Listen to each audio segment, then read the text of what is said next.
그래서 어린 시절 영유아기가 되게 중요한 거예요. 영유기에 부모로부터 사랑을 받고 안정감을 느끼고 평안함을 느끼고 정서적인 불안을 해결해야죠. 그거를 통해서 안 되면 사춘기 때 또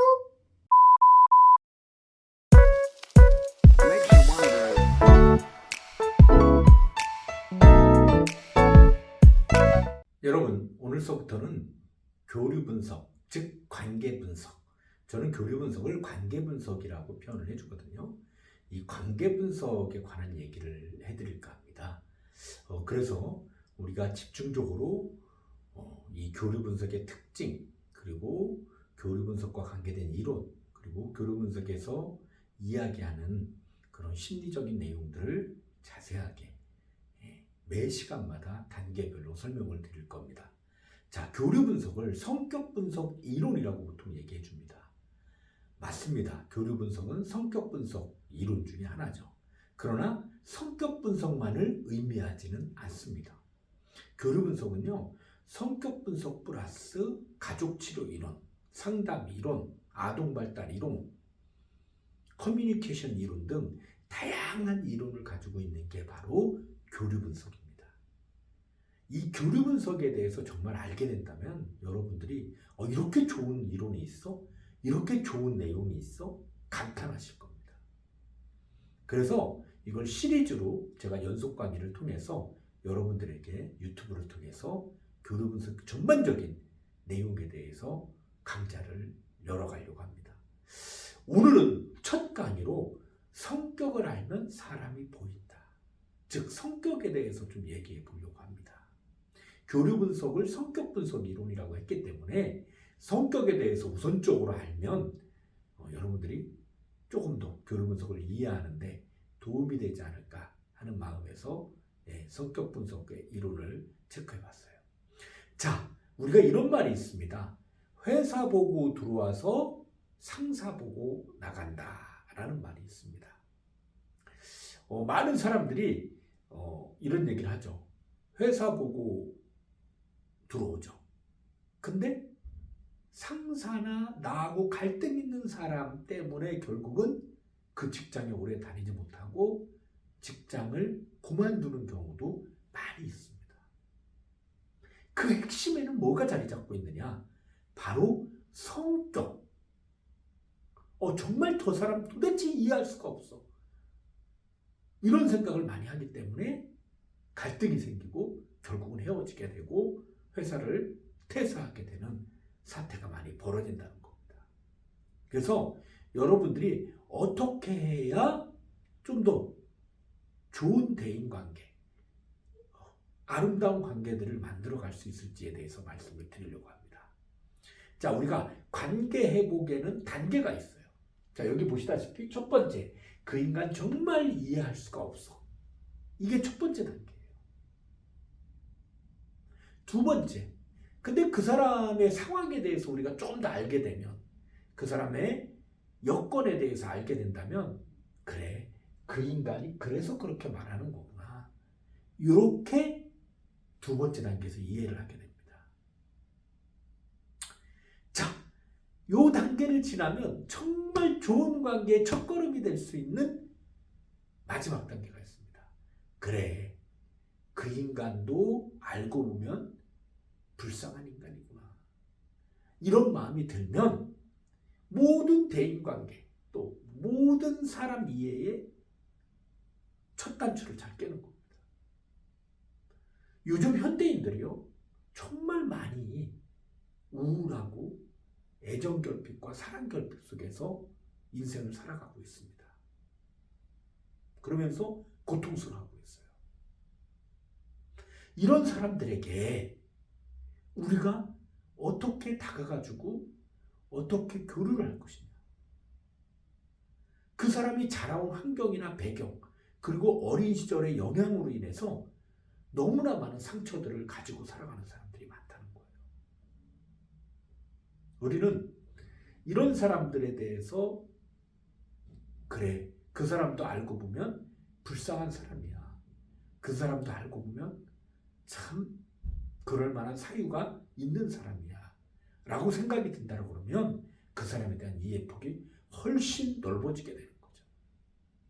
관계 회복의 단계. 그 인간 이해할 수가 없어. 야, 근데 그 인간 그래서 그러는 거야. 아유, 그래, 그 인간 알고 보면 불쌍한 사람이야. 라는 단계까지 가면 이 세상에 많은 사람들이 다 이해가 됩니다. 우리는요, 직장 내 스트레스를 주는 사람이 한 명 이상 있다는 사람들이 무려 80%나 됩니다. 직장 생활하고 대인관계를 하다 보면 나한테 스트레스를 주는 사람이 한 명 이상이 있다고 말하는 사람이 80%나 된다는 거예요. 그러니까 얼마나 많은 사람들이 나와 똑같은 입장에서 가족관계라든지 대인관계라든지 직장에서의 관계에서 많은 상처와 스트레스를 받고 살아가는지를 나타내주는 척도죠. 우리는 그러면 이런 부분들을 어떻게 이해하고 갈 것이냐? 우리가 모순점이 있어요. 어떤 여성분이 의사 선생님한테 와서 막 이렇게 얘기를 했답니다. 선생님, 제 남편은요, 자신이 닭이라고 생각해요. 라고 얘기했어요. 그래서 의사 선생님이, 그러면 남편을 데려오세요. 제가 고쳐드리겠습니다. 라고 얘기를 했죠. 그랬더니 그 여자분이, 그건 어려워요. 우리는 계란이 필요하거든요. 이게 우리의 모순이에요. 얼마나 재밌는 모순을 우리가 많이 갖고 있는지 모릅니다. 정말 그 사람을 바꾸고 싶은 건지, 그 사람이 정말 변할 수 있다고 믿는 건지, 우리는 그 부분에 대해서 점검해 봐야 돼요. 같이 노력해서 바꿔가는 거지, 내가 저 사람을 일방적으로 바꿀 수 있다는 생각, 그건 큰 오산인 거죠. 그리고 내가 혹시라도 불평만 늘어놓고 그 사람의 모습들 속에서 묻혀 살아가면서 결국은 자신도 바뀌지 않으면서 그 사람의 그 모습들을 공유하면서 결국은 살아가고 있는 게 아닌지 생각을 해봐야 된다는 거죠. 우리가 성격장애라고 그러면요, 많은 종류의 성격장애가 있습니다. 편집증도 있고요. 그렇죠? 예. 그 다음에 자기애성, 연극성 성격장애도 있어요. 분열증이 있고요. 경계성, 강박증이 있습니다. 반사회성이 있고요. 회피성, 의존성, 수동성, 이런 모든 것들을 우리가 보통 성격장애라고 얘기하죠.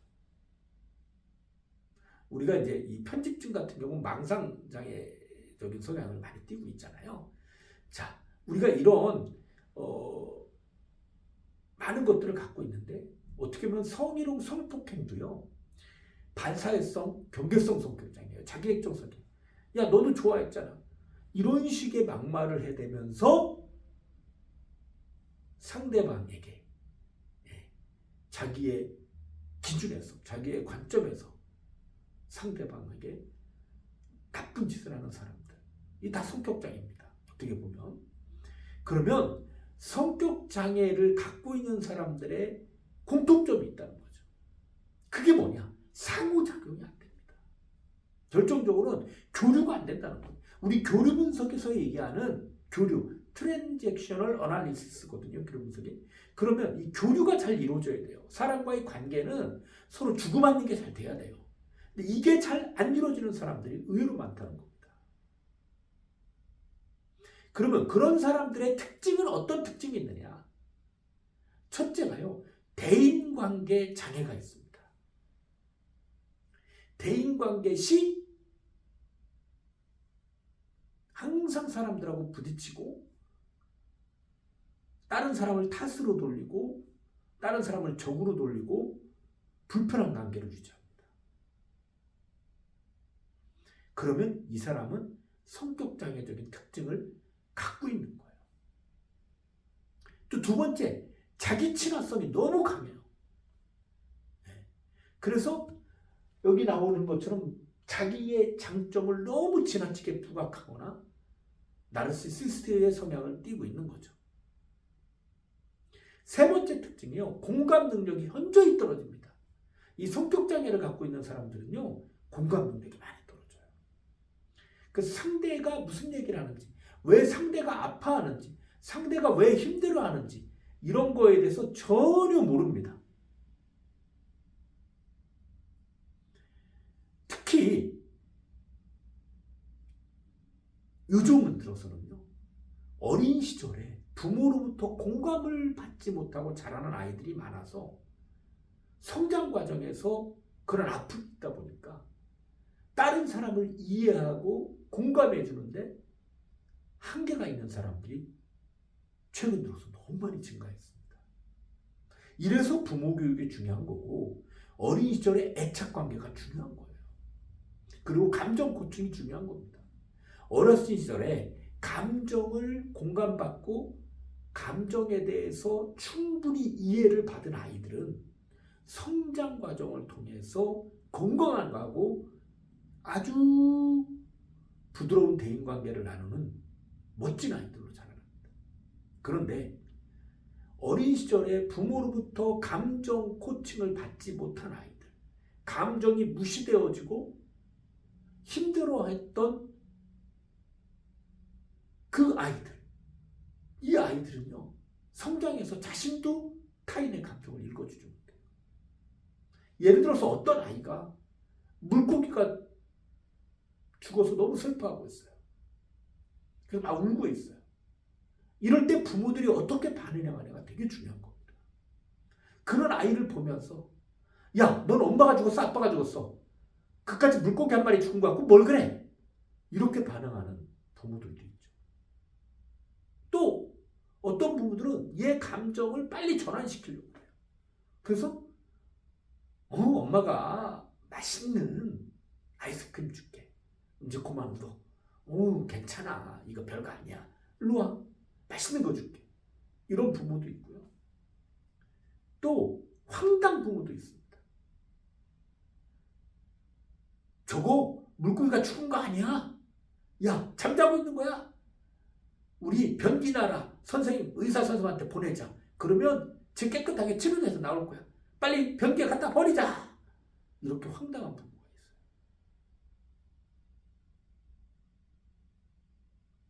어린 시절에요. 정말 네가 소중히 여기던 물고기가 죽어서 너무 많이 속상하지. 엄마도 어린 시절에 개 키웠는데 개가 죽어서 너무 아프고 슬펐단다.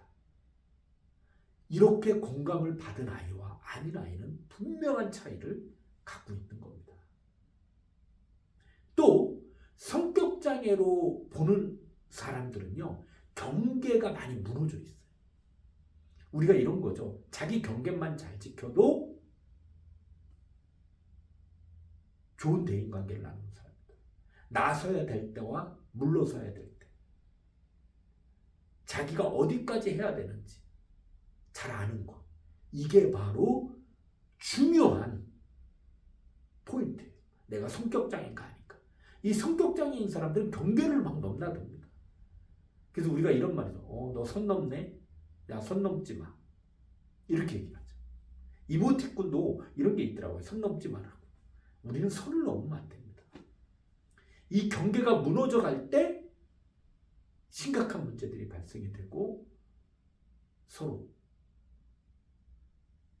갈등이 일어나고 불신을 하게 되는 그런 경우가 너무 많죠.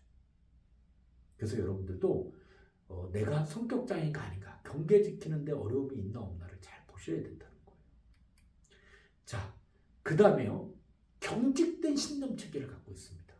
이 성격장애인 사람들은요. 신념체계가 아주 확고한데 그게 경직돼 있어. 그래서 고리타분한 옛날 생각을 한다든지 잘못된 신념을 갖고 있어요. 예를 들어서 이런 거죠. 여자가 어디에서 뭐 이런 얘기하는 사람들이 있어요. 이게 잘못된 신념입니다. 여자가 큰 목소리 내는 길 어디서 내냐고. 이렇게 아직도 그런 사람들이 있다고 하면 이거는 큰 경직된 신념체계라는 거죠. 그리고 성격장애인 사람들은 숨은 의도를 갖고 있습니다. 진실하지 못하고 항상 마음속에 숨겨진 또 다른 목적, 그러니까 진실성이 많이 없는 거예요. 성격장애 있는 분들은. 그리고 감성 지능이 현저히 부족합니다. 성격장애를 갖고 있는 사람들은요, 사람의 감성적인 측면, 낭만적이고 로맨틱하고 이런 감성 지능, 이런 것들이 많이 부족해요. 또 성격장애의 특징 중에 하나가 원트릭 폰이라는 말이 있죠. 이건 한 가지만 잘하는 사람을 의미해요. 우리가요, 이 일상적인 생활을 살아가려면 한 가지만 잘해서는 안 되거든요. 최소한도로 다른 사람과 보조를 맞출 정도의 기본 상식과 지혜는 있어야 되죠.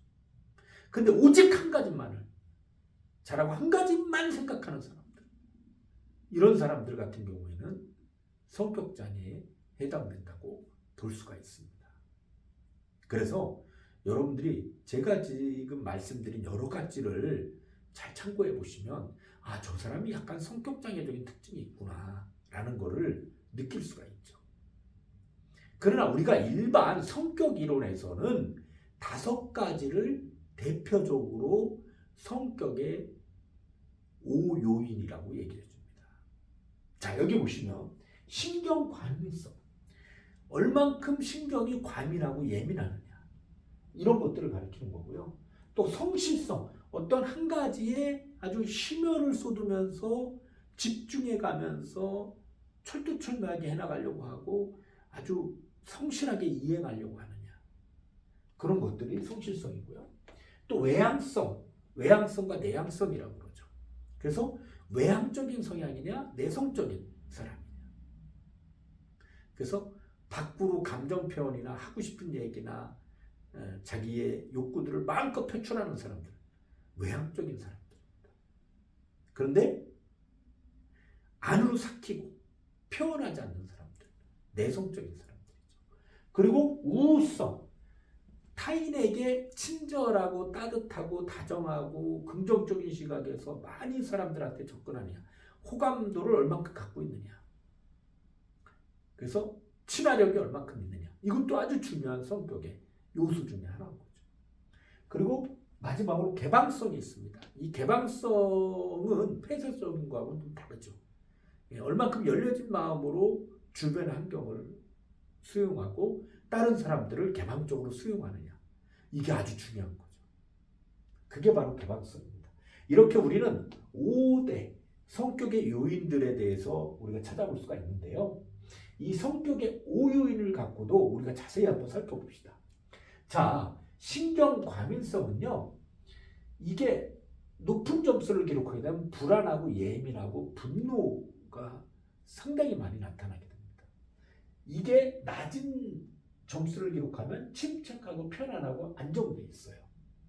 자, 그리고 외향성은요, 이게 외향성이 높은 사람들은 사교적이고 적극적이고 긍정적이고 모험적입니다. 근데 외향성이 낮은 사람들은 수줍고 소심하고 활기가 없어요. 또 개방성, 오픈 마인드가 얼마큼 있느냐, 이게 높은 사람은 독창적이고 호기심이 많고 상상력이 풍부하고 진보적인 성향을 띠고 있어요. 근데 이게 낮은 사람들은 권위적이고 보수적이고 수능적이에요. 자, 우수성이 높은 사람은 솔직하고 이타적이고 협동심이 있고 다른 사람과 친화력을 갖고 좋은 관계를 유지해 나갑니다. 근데 이 우수성이 낮은 사람들은 적대적이고 이기적이고 공감 능력이 부족해지게 됩니다. 성실성은요, 그 사람이 얼만큼 그 문제에 책임감이 있느냐, 또 자기 절제를 하느냐, 성취지향적인, 이게 낮은 경우에는 게으르고 나태하고 무책임하죠. 이렇게 우리가 5요인에서 높은 점수를 기록한 것과 낮은 점수를 기록한 것을 살펴보면 우리가 성격이 어떻다라는 게 판명이 되죠. 그래서 교류분석 검사를 해보면 그 사람의 이런 여러 가지 성격의 5요인들도 다 설명이 될 수가 있습니다. 자, 결국은 성격은 유전적인 특징과 환경적인 특징으로 나뉘게 됩니다. 즉, 유전적인 특징이라고 하면 내가 부모님으로부터 물려받은 기질이 있어요. 정서적인 것까지도 유전이 됩니다. 그러니까 정서적인 부분도 유전이 되기 때문에 내가 물려받은 기질이 있다는 거죠. 외향적인 성향을 물려받았느냐, 우리 엄마의 내성적인 성향을 물려받았느냐, 이런 거에서 많이 달라진다는 거죠.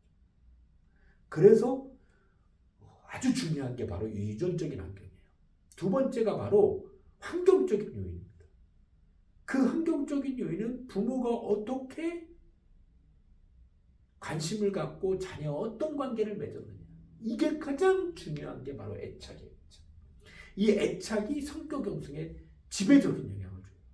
그래서 우리가 이상심리라고 하는 것, 반사회성 인격장애라든지 경계성 인격장애라든지 나르시시스트라든지 이런 성향을 갖고 있는 사람들은요, 거의 대다수가, 거의 전부가 이 애착에 문제가 있는 사람들이 대다수입니다. 애착에 심각한 문제를 어린 시절에 경험을 했다는 거죠. 자, 애착은 정확한 의미는요, 양육자와 아이 간의 심리적, 정서적 유대관계를 우리가 일반적으로 애착이라고 표현합니다. 그게 애착이에요. 그래서 부모는 아이가 세상에 태어나 가장 먼저 마주하게 되는 존재죠. 그리고 세상을 살아가면서 힘을 키워주는 게 바로 부모예요. 이 양육 태도에 따라서 아이의 성격과 정서가 달라진다는 거죠. 그래서 아이는 부모를 배우고 부모를 통해서 인생을 배우게 되는 거죠. 자, 우리가 일반적으로 발달 단계라고 그러면 이런 단계들이 있습니다. 첫 번째 애착 단계가 있죠. 출생에서 2세까지가 아주 중요하다고 그랬죠. 애착 단계를 거쳐서 탐험 단계로 가요. 2세에서 3세. 또 정체성 단계. 자기 자신에 대해서 자의식이 좀 생기게 되겠죠. 그 다음에 발달 단계로 가죠. 힘과 경쟁 단계가 있어요. 그리고 관심 단계로 갑니다. 6세에서 9세가. 이런 발달 단계를 거치면서 아이들의 심리적인 부분이 발달을 하게 되는 거죠. 자, 그러면 우리 아이들은 구내, 파충뇌와 포유뇌를 갖고 있습니다. 자, 이런 기본적인 이런 것들이 만족을 못하게 됐을 때, 미충족됐을 때, 안전에 대한 욕구라든지 이런 것들이 다 해당이 되는 거예요. 그랬을 때 많은 문제들이 생기는 거죠. 자, 영유아기, 사춘기, 또 연애를 통해서 내가 어린 시절에 미충족된 욕구들을 충족하길 원합니다. 그래서 어린 시절 영유아기가 되게 중요한 거예요.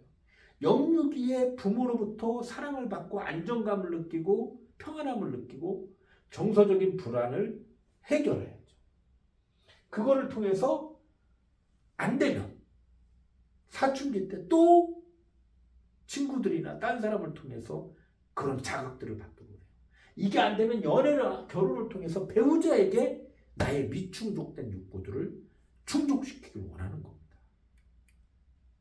그래서 우리가 일반적으로요, 이 애착이 얼마나 중요하냐면 바로 애착을 못했을 때 두 가지 반응이 나타나요.